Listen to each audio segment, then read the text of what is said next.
And there we go. Good afternoon, everybody. I hope you're all well. Hope you're surviving. Hopefully it's a bit cooler where you are today. It certainly is down here in Hampshire. I'm just going to do a quick sound check. If you've been with us before, all you have to do is select your chat box on the right hand side and just type yes in there for me so that I know you can all hear me. Good afternoon. Good afternoon. We've got Martin there. Hi, Martin. Hi, Martin. There we go. Fantastic. Looks like the audio is working perfectly. Yes, there we go. Fantastic. So thank you for joining the UKCCF webinar today. And we're looking at using quality management to create a new, improved normal. And this is brought to you in partnership with our friends at BPA Quality UK. My name is Chantel Newton and I'm the Marketing Manager at the UK Contact Centre Forum. Just a few housekeeping points to go through before we begin. As always, we like our webinars to be both informative and interactive. So if you do have any questions during the session, please pop them into the chat box you've just used for the sound check, and your questions will be answered by our presenters throughout the session. However, we do have a Q&A session at the end of the presentation. We've got a poll for you today and a new feature. We've got an interactive question for you to participate in. The poll will appear automatically on the right-hand side of your browser. If it doesn't appear automatically, there is a polls tab, and when the poll is live, you'll see the little orange circle. Just click on that and then you can do your voting. When the slide with the question appears, please use the chat box to enter in your answer, and we'll give you a little bit of time to do that. So our session today is expected to last an hour. If you're unable to stay the whole session, the webinar is being recorded and the link will be emailed to all participants within 24 hours of the webinar ending. I'm just going to introduce you to our panelists now. No, sorry, they're going to introduce themselves. So thank you, Helen, over to you. Oh, thanks very much, Chantal, and thank you to everybody who's joining us today. It's an absolute pleasure to share an hour with you. My name's Helen Manahan, and I am EMEA Quality Solutions and CX Manager at BPA Quality UK, and I'm delighted to spend a bit of time with Pete, who I'll let introduce himself now, and all of you. Hi, I'm Pete Dunn, the EMEA Community Engagement Manager for BPA Quality. Thank you, Chantel and UKCCF as well for partnering with us on this. And yes, as Chantel's mentioned there, today we're going to be exploring using quality management to create a new, improved normal. So we're going to turn our cameras off now so we can focus in on presenting. Yeah. Can I just quickly check? Sorry, guys, I've just had a few comments to say that the audio has disappeared. Can I just do another sound check? If you could just type yes in your chat box if you can hear us, please. So, perfect. Martin, can you hear us? Martin's lost us by the looks, and so Suzanne. Chat. And yeah, everyone here. There we go, Alan. Yeah, Alan can hear us. Yes, perfect. It might have just dropped out slightly, so I do apologise about that. Fantastic. They can all hear us. Martin, have you replied to us? Let's have a look. I think we've got the majority. So, Pete, if you just want to continue, I'll liaise with Martin privately. Yeah, absolutely. Sorry about that. No, that's all. Thank you, Chantel. So, here's a bit of an agenda for everyone. We're just going to cover some outcomes that we hope you can take away from this session. Go straight into a poll after that. Do a bit of a kind of current state on what's changed for the industry, for quality management and our customers. The question, as Chantel mentioned, what changes have you seen? So we'll cover that in more detail when we get to it. And then kind of our key outcomes for this in terms of what we hope can really deliver value for you guys is to discuss our thoughts on moving to your new improved normal. As Chantal mentioned as well, we do have a dedicated Q&A section at the end as well. So we will probably stick to answering your questions if at all possible at that time. If we do have any time at the end, we'll do a quick run through of who are BPA Quality, but we're not here to sell to you. So if we don't have time for that, we won't do it. So outcomes. We're looking to explore the impacts of recent world events on the contact center industry, quality management and our customers, to gain some insight on the rapidly evolving standards required by our organizations and demanded by our customers, and develop and deliver strategies to maximize your QA outcomes and build your new improved normal. So just moving into the poll here, what we kind of want to explore here is, have your customers demonstrated patience during the pandemic? We've got 3 options here: shown no change in patience levels, demonstrated more patience, and demonstrated less patience. So if you could pick your preferred option in the poll and let us know in the chat why you scored the way you did, please.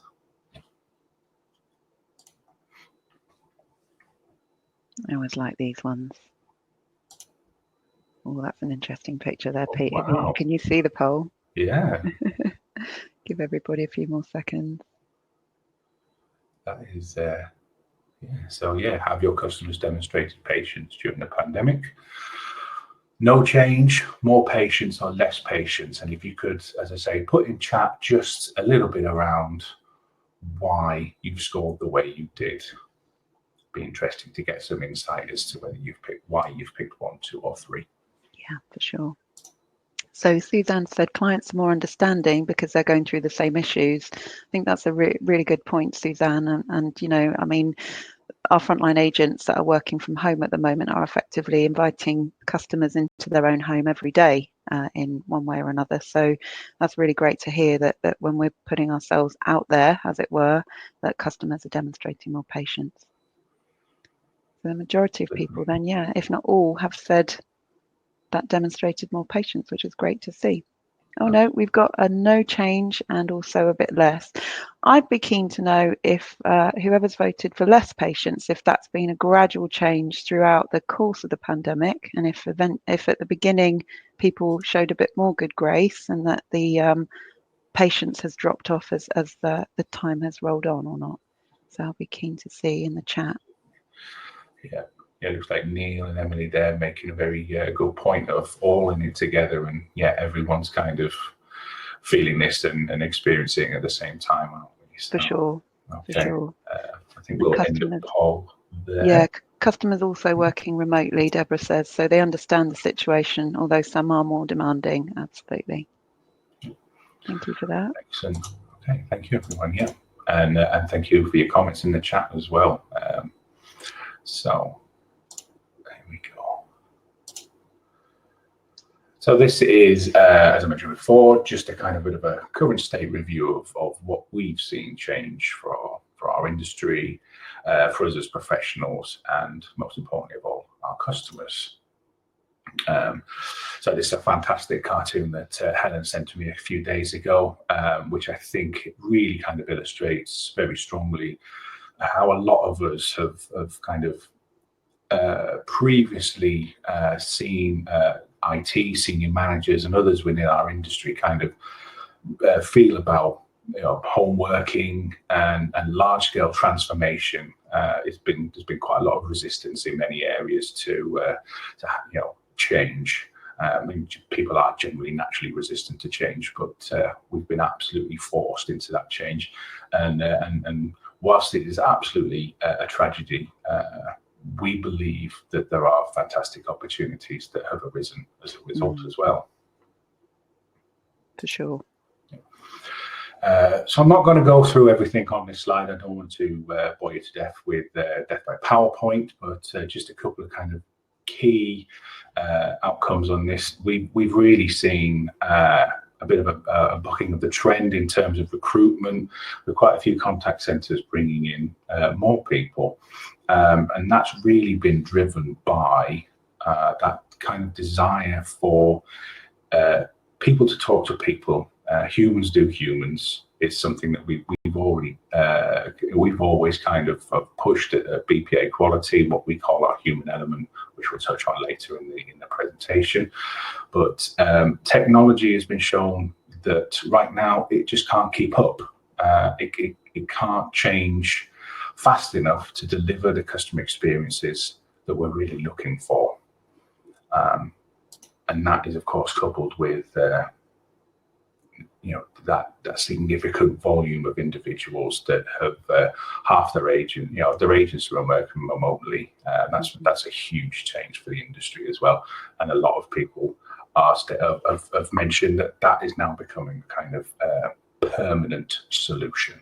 So yeah, just looking there at the quote by Shep, we've been pushed into a new way of doing business that we would have eventually found in 3 to 5 years. And I don't know if the participants we've got on the line feel the same way, but absolutely, as illustrated in that previous cartoon, that's definitely what our clients and customers are telling us, and their end users as well, is that we've had this rapid kind of change curve, and we've all been on this journey collectively as a planet.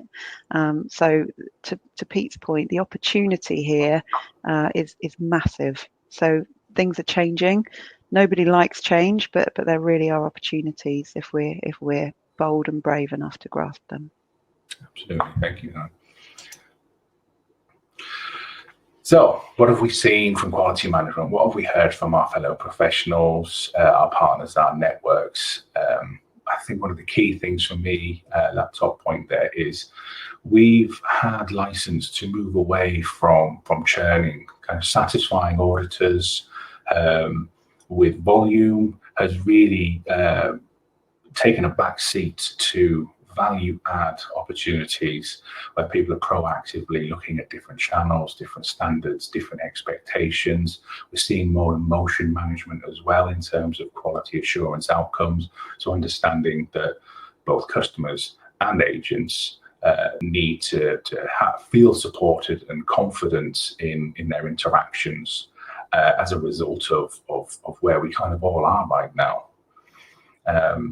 There's a commensurate increase in the kind of value that QA is seen with throughout the business. It's very much we're getting an opportunity to step up and talk to more senior managers more frequently, deliver more value insight to the business. And it's a fantastic time to be able to do that, because as we kind of come out of COVID-19, as lockdown ends, and we look at this recession that we're currently seeing being presented in the news reports, it's a fantastic time to show that we can deliver intelligence and insight, we can help shape strategic decisions, and we can become indispensable for our organizations. On the flip side of that, we have seen some companies that have completely stopped their QA activity, or they're utilizing the QA teams to support service level, which I know that's a perennial problem. I'm sure quite a few of the individuals attending today have felt that same pain at times. What we really want to do as we move through this is really start to talk about how we can help you guys in terms of becoming indispensable and ticking some of these value add boxes. Another key thing alongside that moving away from churn is really that opportunity that there's more flexibility, there's more opportunity for people to own end-to-end quality management alongside that higher expectation from customers and businesses around individuals in the contact center owning the customer interaction from start to finish. So we've had an opportunity to get away from that churn, and we've had an opportunity to build more journey level interaction management and assurance as a result. So just looking at what changed for our customers as well. Customers are expecting greater access to humans at all times, day and night, which is why in terms of industry change, we've seen quite an uptick in people being recruited. Experience needs to be empathetic, and it needs to be emotionally positive. More and more customers are rejecting bots, rejecting self-service, because self-service and bots work absolutely fine when it comes to low effort and low value outcomes. But as soon as our customers have experienced something that has an emotional impact, they are getting in touch over the phone. They're also more and more clamoring to use video conferencing as a channel of choice, which I think is absolutely indicative of our kind of overall feeling of social isolation, and the requirement that we want to build relationships beyond the interaction, an interaction that's transactional. Absolutely, absolutely. That it's never been more important than to connect. And to your earlier point, Pete, around the human element, which is something that we talk about a lot, as it kind of sums up ultimately that idea of human connection, particularly in a time of pandemic. We've heard people who are really, that may previously have been quite happy to self-serve, actually getting in touch because potentially they just want to reach out to a brand, and it's a golden opportunity to really kind of forge relationships and get some active promoters for your business, and help your customers to feel closer to you as an organization and to your people. Absolutely, yes. And one other thing on there as well that I think is worth a call out is that 1 in 4 UK and 1 in 3 US contact center managers are reporting that their insight programs, their voice of the customer programs, are still quite reactive. They're being used as a kind of lag indicator on their KPIs, and they're not providing enough insight to really proactively explore and improve customer experience interactions. I think there's a fantastic opportunity alongside professionalizing your individuals to really get ahead on the technology as well, and really start to support those empathetic interpersonal relationships with your customers.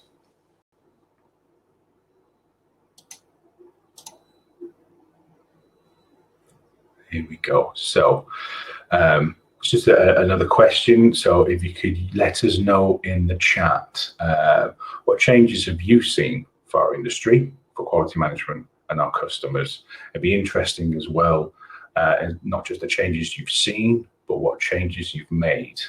And as always, the impacts they've had on your business, your customers, and yourselves as quality professionals. So if you could let us know in chat as well, what changes you've seen, what changes you've made, and what impacts they've had. Yeah, we're always intrigued at this point to hear from people and to really crowdsource any kind of observations and best practice. There's always the opportunity for tips. We do a lot, well, as Pete's title will tell you, as community engagement. We love to get involved in the QA world with QA professionals and kind of share common challenges and ways to mitigate those, and also how to kind of level up in what we're doing in our quality management programs. So Deborah said, Pete, more focus on our voice of customer and gap analysis to close the loop on improvement opportunities. Absolutely. And that idea of kind of a virtuous cycle there is so important. If you've got more listening posts at this time within your organization, then you really can, look at the reasons why things are happening. And then we would always say that the key part of that in order to do closed loop is to feed back to your frontline people through a kind of defined coaching program. So it's never been more important than now to really pick up on your QA activity, and then kind of embed any changes that you want to see and any opportunities that you've kind of identified through a robust coaching program. Absolutely. Yeah. Coaching is absolutely a key outcome there. Thank you for that. Suzanne, you've just you mentioned there longer calls because of unclear government advice. We've learned to adapt quicker, almost on a daily basis. Absolutely. It's a fantastic resilience builder.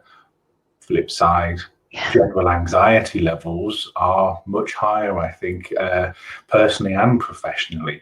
We are, as you mentioned there, Suzanne, having to adapt quicker on a daily basis. Absolutely. I think as lockdown has finished as well, in many respects going into lockdown was quite clear, especially after a few different clarification attempts to really get everyone to understand what was necessary.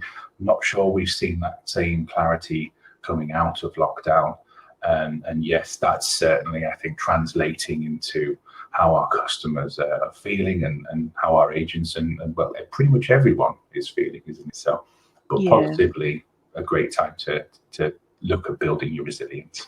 Definitely. And to Deborah's earlier point about maybe looking into some reason analysis for those longer calls and thinking about how we can empower our frontline people to kind of address that and give customers wherever possible what they need in order to feel more empowered themselves.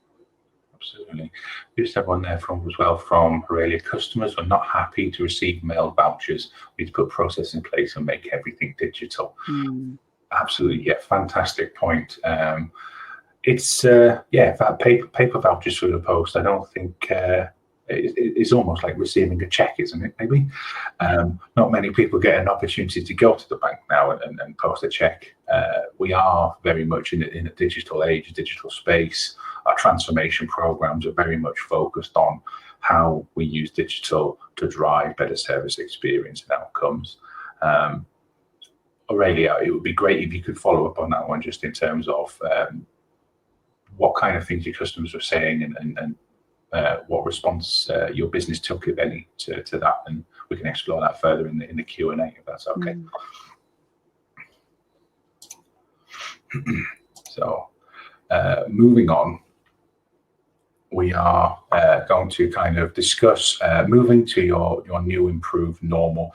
This is very much something that we have titled Quality Enabled Business Transformation, and we'll touch on that in more detail when I get to that slide. What I wanted to do is deliver what we at BPA call the QA sphere of influence. We very much believe that the QA team, a QA individual quality management specialist, can be the kind of queen at the center of this intricate web or on the chessboard, with a fantastic array of knowledge and skills and opportunities to interface with so many different areas of your organization. So as you can see on the screen here, we've got areas like marketing, legal and compliance, regulators, and of course customers. But on top of that, it's not just about operational managers. Does that impact potential in HR, in IT, in your fulfillment centers, just so many different areas within your operation and within your wider organization. QA has that insight, knowledge and intelligence to be able to positively interact and support and improve in those areas. And it really is something that we very strongly feel that this is why quality assurance, quality management function is really well placed to drive positive disturbance and change within your organization and move to that new improved normal. Yeah, we'd also say, well, I'd certainly argue, if you want to call it an argument, that it's never been more important than now, when everybody's experiencing such upheaval, such change, and there's so much uncertainty at every level, both organisationally and for us all personally, to really think about your QA function as this kind of, the one function that can have all of these multiple touch points right across your business. And if they're not seen in this empowered manner as the kind of the listeners that they really are, because if there's something happening within your business, your QA team will know. It's just whether you have the right channels in place to be able to let them have the impact that they can do. And I'm hopeful that there's some QA people on the line out there right now that are thinking amen to that, and that's what the message is here. That really and truly, it's the time, if you're not doing it already, to act and make sure that your QA team is empowered to do what we know they can and make a real impact. Absolutely, yes, yeah. If you let it know in chat as well, just to try and make this as interactive as possible, so we're not death by PowerPointing you. If you feel almost that you're in that kind of position that you're really helping to drive your business forward, or that you're not, and that's what you're really looking to do, because that's what we're looking to discuss in the next few slides. But it'd be great to get your insights as well as to how you feel that QA can really help drive positive change within your business. So over the 30 plus years that BPA Quality have been operating, we've kind of come back time and time again to what we term our 12 critical success factors. And for a quality management function, we really feel that these are the kind of 12 key areas that you can really have a positive impact on. So when we talk about how you can drive positive change within your business, we always like to kind of refer back to calibration, whether it's a gold standard metric in calibration, and the value that a calibration can bring to your business, linking to customer satisfaction metrics, and what one version of the truth between QA, customer satisfaction, and any other sources can really deliver for your business. And then the bread and butter of quality assurance, which is those QA frameworks, scorecards, and the scoring and evaluation processes and guidelines that sit underneath them. So have you got your kind of foundation things built well, and are they aligned to your business need and providing value? So with those in mind, we're going to move to quality enabled business transformation, as I mentioned earlier. We really do feel that this is an extraordinary time, and that it calls for extraordinary measures. This is an unprecedented change that has impacted our industry and impacted our lives at a global level. The previous 2007, 2008 banking crisis was a global crisis that has shown to have had far less of a day-to-day impact on our lives than everything that's happened so far in 2020, because it's quite the year, isn't it, so far, and we're not done with it yet. But as mentioned, we believe it's an opportunity to really show off what quality assurance, quality management teams can do for your business, for your customers, and really kind of professionalize within the industry.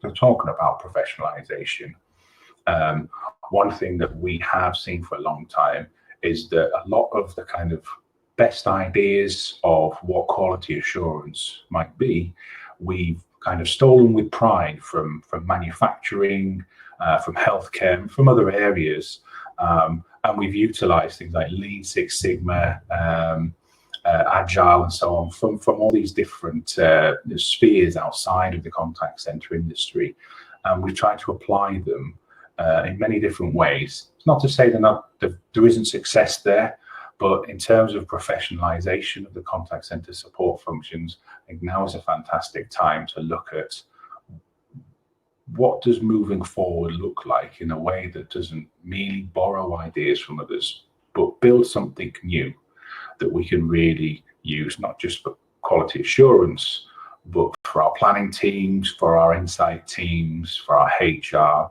all the teams that support our day-to-day operations. So making QA indispensable is, of course, one of the key things that we feel is worthy of exploration. We do have the skin in the game, as it were, because we are a quality assurance focused company, but we genuinely believe that as a business that quality assurance has that capacity to deliver fantastic opportunities for our colleagues, our customers, and our organizations, and making them indispensable, and getting away from churn and getting away from low value or no value add work that is shunted into reports that people don't read, that is feedback that no one delivers to your agents. That's what we want to get away from. Excuse me. So part of that key thing is very much around the professionalization of contact center agents and team leaders. As we touched on earlier, as a kind of part of the current state review, we're very much in the space where us as humans are looking for more involved, more emotionally positive interactions. So gone are the days where we just wanted to get on the phone and off the phone as fast as possible, to talk to someone, receive a resolution, and think no more about it. Now, because of where we are and what we've all experienced as a kind of common humanity, we're seeing that desire for those emotionally powerful interactions. So we need to develop the contact center agents and our team leaders to support the delivery of that. Our team leaders currently are one of the largest management populations on the planet. And unfortunately, they're one of the least well-trained and supported as well. All too often we see that magic weekend happen for team leaders where they go home as an advisor or a specialist or an analyst or a senior agent, whatever it might be. And when they arrive back into work after the weekend, they're suddenly expected to know how to lead others, to coach effectively, and to really deliver positive performance management and development opportunities for their teams. When all too often they're scared, they're worried, they're clueless, and they end up sacrificing so much of themselves in terms of wrapping their arms around everything that they're trying to do, and potentially move into a kind of command and control perspective on things, because that's the only way they can see to move forward. So yeah, and I'd also say, Pete, on that point, that it's never more important than now. Now that that skill set, which you've just spoken about so eloquently, is really evolving itself, because we have issues now about leading teams remotely, about potentially having to be tasked with solving their team members' IT issues that before in the office it would be a case of just speaking with an on-hand IT department, things like this. How to effectively engage with a team, both on an individual one-to-one level, using new technology, new functionality, but then also how do you have those water cooler moments and that team camaraderie that you can quite effortlessly have in an office? How do you recreate that when you're no longer in a bricks and mortar environment? Absolutely, yes, very, very good point there. Could you cover off coaching emotional intelligence? Yeah, absolutely. So again, it kind of feeds into Pete's previous point around contact center agents and team leaders themselves, and the value of coaching in the circle that we're talking about here. Deborah's just said also onboarding new team members. Again, that's a skill set that all of our team leaders, no matter how experienced, have potentially never had to engage with before. Onboarding new people during a pandemic, potentially without ever meeting them face to face. So that's something that we feel very passionately about, and we are learning fast. We're doing all we can to make sure that we have the skill set to empower our people and others to be able to kind of face these shifting kind of requirements that people have. And one of the ways that we do that is to really think about emotional intelligence, because again, drawing on that human element piece, we know that the most important thing at any time is about feeling understood, it's about being validated, it's about being heard, and it's about keeping that human connection. And that's what we're all about. It's not rocket science, but it is quite a feat to get right, and that's something that we take our time with. We do a lot of listening exercises and a lot of noticing what's going on, and then we follow up with practical advice, and also ask very specifically and explicitly, what do you need in order to feel more empowered and more skilled in your role at the moment. So I'm going to hand you back now to Pete to cover off the other points. Yeah. Thank you, Helen. Yeah, Suzanne makes a very good point there. EI takes more effort when the team is remote. Absolutely, yes. Yeah, I'd agree with that, but I'd also say it's never been more important than now, particularly empathy. It's just so important to really align with people and to listen. Particularly the fact that you may have customers who weren't vulnerable before the pandemic, who are now, for a variety of reasons, actually they've moved into that vulnerability space, and being able to first meet our own people with an empathetic and emotionally intelligent and an emotionally literate response, and then make sure that they have the skills and feel empowered on on whatever channel that they're working on in terms of customer contact, to then support your customers in the same way. Absolutely, thank you. Yeah, we've got another comment there from Yamin. I believe it's vital for agents to have minimum knowledge of IT. Sure. Yes, absolutely. Yeah, that's the key thing. Yeah, in this remote environment that we're working in, the capacity for individual frustration, and a decreased capability of delivering a fantastic service experience outcome can really be two of the key things that a lack of knowledge in IT really impacts on.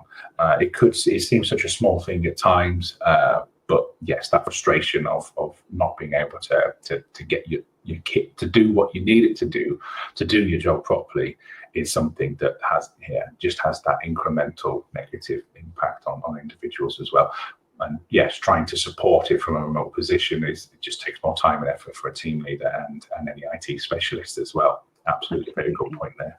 Yeah. So yeah, quality enabled business transformation and adding value with continuous improvement. So we touched on it before, but focusing on churn, especially kind of high level churn that gives a shallow but broad spread of insight from all of your contact channels coming into your business, isn't going to give you that best possible outcome in terms of delivering continuous improvement. So we've all seen various companies taking more risks in terms of what they're listening to and how they're evaluating it. That's the kind of same decision that needs to be made in terms of how to deliver more continuous improvement outcomes. Instead of being reactive and churning that information, focus on areas where you know there's high effort for customers, where there's pain point for customers and your colleagues on the front line, and use your skills and knowledge to work on how do you improve those journeys for both people on each side of those interactions. How do you continuously improve your business? How can you lean on your knowledge and expertise of your products and your services within your different lines of business and market areas to ensure that as a function, as individuals, you are really driving value back into your wider business?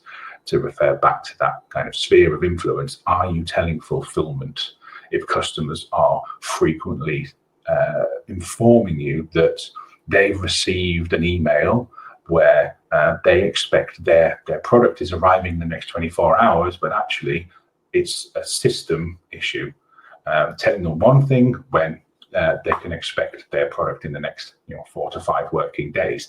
These are the kind of things that, instead of merely producing coaching-ready feedback, I say merely, it's a fantastic outcome of quality assurance, but are you looking at different ways to add value to your business and continuously improve every single part of your organization? Moving on to empowering agents, one of the kind of key decisions around empowering agents is, again, making the decision that they're not bums on seats. They're not part of a cost center. Okay, they are the face, the voice, the deliverers of the message of your brand, your business.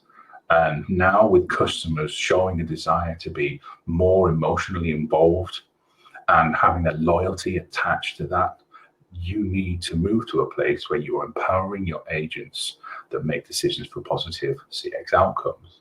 If you're not empowering your agents to make decisions around discretionary effort and cost implications for your customers, then you're not enabling them to have a confident conversation with your customers to be able to resolve the issues that your customers have. It's very much around training and development. So as we see overall volumes of agents within your contact centers and contact centers in the UK as well drop, because more and more companies bring in the technology such as the automation, AI and self-service. Instead of viewing agents as a cost issue, we need to look at them as individual specialists. I always like to use the analogy here of an armed forces method of describing the frontline individual as the tip of the spear. I think it's very important that all of the support functions and the wider business areas, including quality assurance, support those frontline individuals to empower them and enable them to really deliver a fantastic experience each and every time for your customers. So just touching on that, Helen, can you cover coaching and development, please?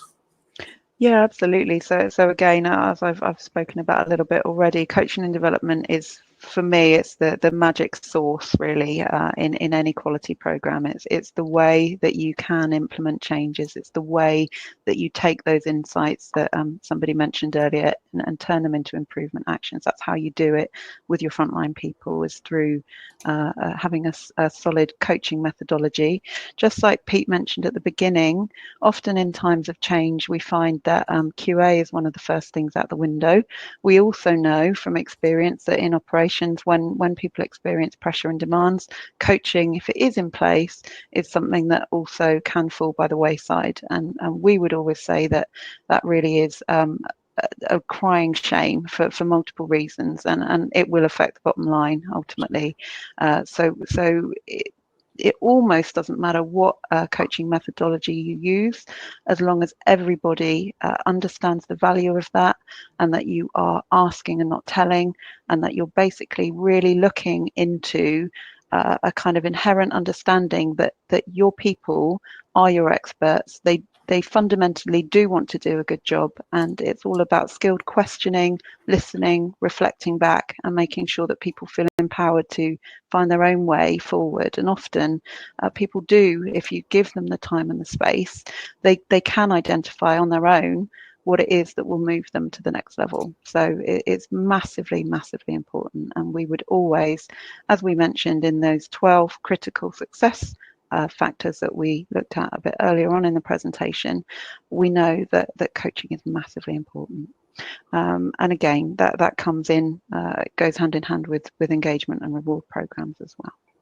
Absolutely. Yes, thank you, Helen.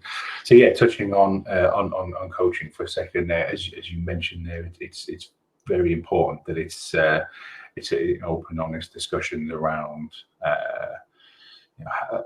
a positive coaching interaction, isn't it, as opposed to feedback, which is very much you know, do this better, do that better, you didn't do that very well, etc. It needs to be balanced, and it needs to be a conversation that's driven by the individual as opposed to kind of controlled by the manager. One of the key things, of course, is Helen, you mentioned there, is all too often it's the first thing that, you know, one of the first things that drops when we start firefighting.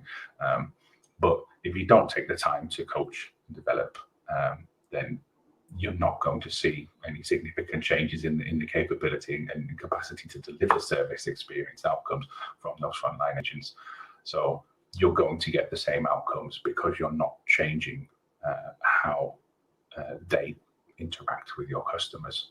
That's it. It really is the missing piece in terms of a QA program. It's the part that actually drives the change. It's fine to be identifying issues, but then if very little is done, then the same thing will persist. And I think a very wise person once said, insanity, the definition of insanity is doing the same thing over and over again and expecting to get a different result. Einstein, I think. Absolutely. Absolutely. So yes, picking up on robust engagement and reward programs. So when I talk about reward, it's not necessarily, you know, something that needs to be expensive. It could be a pat on the back, recognition from a senior manager within the business. It is taking time to provide a positive emotional opportunity to the individuals that you ask to do that for your customers, because we ask our staff to give their best in each and every interaction, day in and day out. And this is very much around doing the same for them to ensure that they understand that they are valued. And as we start to kind of increase the emotional intelligence and the coaching and development opportunities that we deliver to employees, it's very much a case that it needs a more considered and complex engagement and reward program. There is absolutely no one-size-fits-all approach to these programs, but some of the common drivers that we kind of discuss are very much around kind of trust and integrity strategies. The flexibility on shift times, on locations, on interaction support. So we discussed with some of our network recently where agents, as opposed to being kind of told to be quiet, get on with your job and deliver fantastic service interactions, if they were having a bad day themselves, if they were in a poor emotional place, some of our network were kind of reducing or even stopping the quality assurance activity on those agents because they didn't want to pile on those agents. Other members of our network were moving the skill set of the agents to ensure that they could, say, do web chats or whitemail chats if they weren't in a positive position to kind of interact with your customers in a way that would deliver the service experience that you wanted them to. So instead of kind of merely asking them to be quiet, buckle down and get on, it's very much around engaging with them positively, recognizing their individual needs and providing flexibility to ensure that they are engaged and that they are a positive advocate for your business. Very much around a very clear sense of business strategy and key objectives. So as a quality assurance function for your analysts, managers, and your stakeholders, have you built an engagement program that clearly communicates what you're doing and why, for what outcomes? If that's not clearly understood, then all too often you fall into that. The QA are the business police. QA are just trying to find where we're going wrong. QA are picking up bad calls. And that he said, she said is really damaging to a positive relationship that you need with your frontline as a support function. So we've mentioned like effective and sustained coaching programs and development opportunities. Development opportunities are key to positive engagement from your frontline teams. If they can see themselves having an opportunity to advance themselves and their careers within that business, then they will be more engaged, they will deliver better service experience, and they will be more receptive to coaching and development opportunities. And that covers both the kind of mental and physical well-being of those individuals as part of those kind of sustained coaching, development and interaction programs as well. And also, just to add to that, like a kind of really strong equality and diversity principles that really drive inclusive and enabling practices. We've reached a time where the experience of our customers, we expect it to be positively nurtured by our agents, and we need to do that for our agents as well. If we're through inactivity or through kind of an almost top-down inability to see how we might be othering some of our agents, some of the individuals that work for us, then we're going to lose individuals that are bringing fantastic skill sets and different ways of thinking from our business. So I kind of touched on communication strategies there as well, especially in a remote space. Communication strategies really do need to be like rethought out and worked so that you understand who your stakeholders are, what are the best ways to speak with them, at what frequency, ensuring that you're communicating a real clear sense of business strategy and objectives. So again, you could be doing some fantastic work as a quality assurance function, but if you're not telling anyone what you're doing and the outcomes of that activity, then you may as well not be doing that work at all.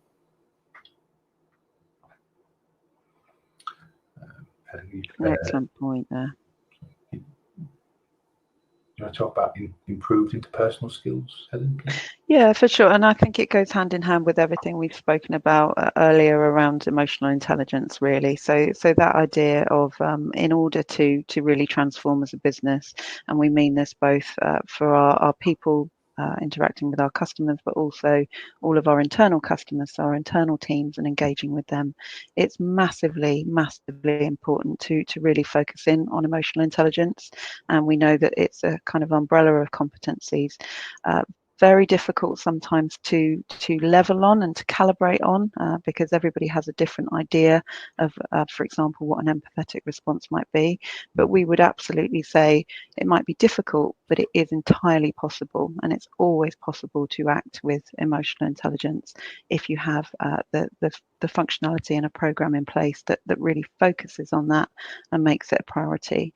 So to have that kind of shared emotional language within an organization can be very powerful, but within that is an element of vulnerability and also trust. So an idea of psychological safety also goes hand in hand, because if on the one hand you're encouraging people to be open and to share and to feel safe to share, then you also have to be backing that up with your actions as well, so people feel safe to do so. Absolutely, thank you. Something you shared the other day about doing role plays as well. They've kind of come back into vogue, haven't they? Oh yeah. So we were speaking on this very a topic about interpersonal skills and how do we upskill our frontline people particularly, but also our team leaders. And we were saying that, yeah, if you're having a training session and somebody mentions a role play, then there's always a few eye rolls or even worse.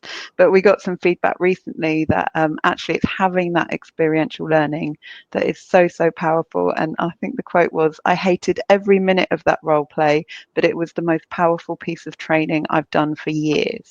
And that's because that individual then felt empowered when they went back into their daily role to know how to handle a particular situation purely by virtue of having that quite artificial interaction, but where that person was obliged to then actually go through the process of, well, how will I respond, and then get feedback on that, because they were told, I think they received some feedback that actually during the interaction they hadn't raised their eyes at any point, or their voice had shaken. So it's amazing what you can learn in those quote unquote safe environments, those training environments, those coaching environments, and the way that we can notice things that otherwise we might not. If we're open to feedback, again, that idea of psychological safety, and if we're all on the same page in terms of being open to feedback and viewing it really as a gift and not as a stick to beat us with, then we can make some sustained and really positive changes, which are then felt by our customer base as well. Absolutely. Thank you. Just touching on a couple of last points there, before we move into kind of some Q&A, we've got leading on change management, building voice of the customer programs that improve CX. So kind of picking up both of those, as we talked about earlier, it's very much that many customer contact managers are advising that their voice of the customer programs are lagging behind where our customers are in terms of giving powerful, actionable insight that helps to improve CX programs, instead of merely informing us as to what they're currently looking at, what they're looking like in terms of, say, a CSAT or NPS score. QA are absolutely in a fantastic position to lead on change management and to really support building of robust voice of the customer programs, because other than the individual agents themselves, no one else listens to the same volume of calls as quality assurance teams do. And whilst we have technology, we have speech analytics that can provide a great kind of big data view of common customer issues, understanding the emotion that is wrapped around those issues is currently far beyond the capability of the technology that we have. And this is where, again, specializing your quality assurance guides into really not just churn, but really analyzing and providing a value judgment outcome can really improve on change management initiatives and effective, proactive voice of the customer programs, because we can tell what's happening with our customers, we can put the changes in place, and then we can audit that to ensure that the changes are having the effect that we desired. If they're not, well, we go through a test and learn, we fail fast, and we improve our outcomes and go again to ensure that there is that continuous improvement of processes and better CX outcomes. So just to move us on to Q&A with about 5 minutes left. We do have one question there already, which is probably best for you to pick up. Helen, would you say coaching and development is just or more important than internal auditing? I think that's an excellent point, and I'd say that they go hand in hand. So auditing is vital if you're going to have a steer on what's going on in your business, but then to kind of embed or make any changes, then you need to have, as we spoke about earlier, that coaching program in place. You need to be able to have those conversations and to empower your people and give them the space to kind of own the changes that they want to see and to make. And so, yeah, I'd say they go hand in hand personally. Great question. I struggle to make my client understand that. Wow. Okay. So I guess from my view on understanding as Helen's touched on there, that kind of that balance requirement. If your client kind of has key repeatable concerns around which one's more important. So if they are very internal audit focused over coaching and development, I think it's walking them through that understanding that, as Helen mentioned before, that if you don't change anything in the front line, you're not going to get any different outcomes. So there we go. Yeah, they just want to do the audit. I thought that might be the case. Yeah. They're not going to get anything different if you don't change anything in the front line. And right now, if you're just auditing and there's no key outcomes in terms of development opportunity, development and coaching ready feedback, then you're actually, as a business, you're going to be moving backwards compared to your competitors and peers within the industry who are developing engaged and empowered employees. Yeah, I'd say there's something about lived experience and kind of job satisfaction in role for our people. So it's really important that you're not just catching people doing things wrong, you're catching them doing things right as well. You're celebrating best practice, and you're also sharing those learnings with the wider business and with people's peers. Everybody as humans likes to know when they're doing a good job, and also nobody wants to do a bad job. So if there are development opportunities, it's an excellent way to explore them through a coaching program and then kind of own the changes that you want to see as a team. Any other questions either about the content or any thoughts on issues that you might be experiencing? I've got a couple myself, actually, guys. Helen, you touched upon it earlier. Empathy. Why does empathy matter? Oh, that's a great question, and one that I love to talk about. So we always start by really considering, what it is and why it's important to get it right, and we'd say that there's kind of a range of benefits for both the business and the customer for getting it right, and conversely there's also some real kind of challenges and kind of negative aspects if you get it wrong. So one of the things that we hear a lot when we engage with people around empathy, and we give the feedback that potentially interactions on any channel don't sound as empathetic as they can, is, well, we resolved the issue, or we answered their question, or they said sorry, but actually we know that if you're not aligning with your customer properly, you're not validating them, making them feel heard and understood. To somebody's earlier point, those interactions may potentially be longer and less productive for everybody involved. So it's massively important to get it right, both for the kind of the human element, but also that bottom line is affected. And we've got absolutely loads of information, and we love to talk about this stuff. So please do get in touch if you'd like to know more about why we absolutely believe that empathy does matter. Thank you. Great question. Thank you. Just around transformation as well, where is a good place to start a transformation? Wow, very expensive question. Yeah, yeah, absolutely. So I personally, I would start with kind of understanding what you're currently doing. So a bit of a stop, start, continue.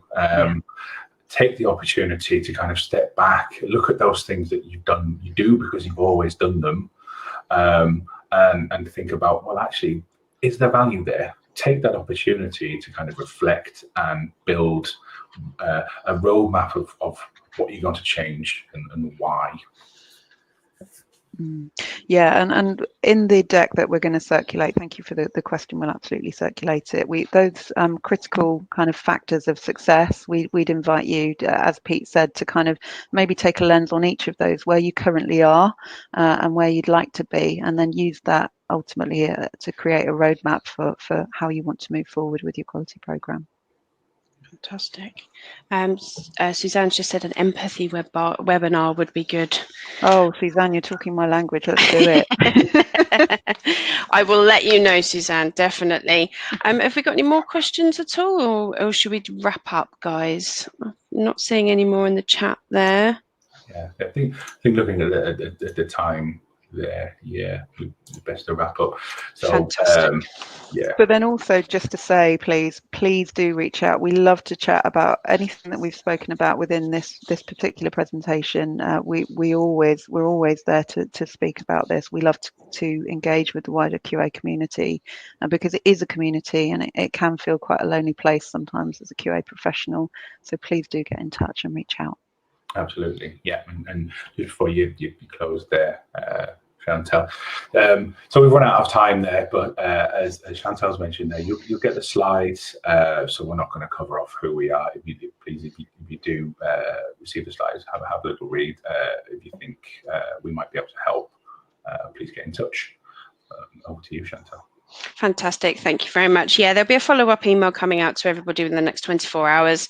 There'll be a replay link in there. Please feel free to share with everybody. You may feel the content that we've gone over today useful. On replays as well, we held another webinar with BPA Quality UK on the 4th of June, and that covered health and wellbeing at work. So I'll also include the replay for that if anybody's interested, because that had went more in depth on some of the stuff that we touched upon today with health and wellbeing, so I'll make sure that that's included as well. Just quickly, there is the slide deck on the files tab here, so if you do have the time to quickly download it, you can do that, but like I say, I will make sure that it's included in the follow-up email. So I just want to say thank you to everybody for taking the time to join us today. We really appreciate you spending an hour with us, and thank you so much to Pete and Helen for a fantastic webinar. The content, as always, is truly fascinating. Even to myself, working for UKCCF, I always pick up little snippets and stuff that I can use in our business, not just help promote across the contact centre industry. So thank you very much. So just for a full list of all upcoming UKCCF webinars, please visit our events page. And it's on our website, www.uk-ccf.co.uk/events. Definitely talk to you, Helen, about an empathy webinar. What our guys want, they get. We look forward to welcoming you all again soon. So stay safe. Thank you again to everybody, and goodbye. Thank you very much. Thank you very much, Chantal. Goodbye. Thanks. Take care. Bye now. Bye-bye. Bye-bye.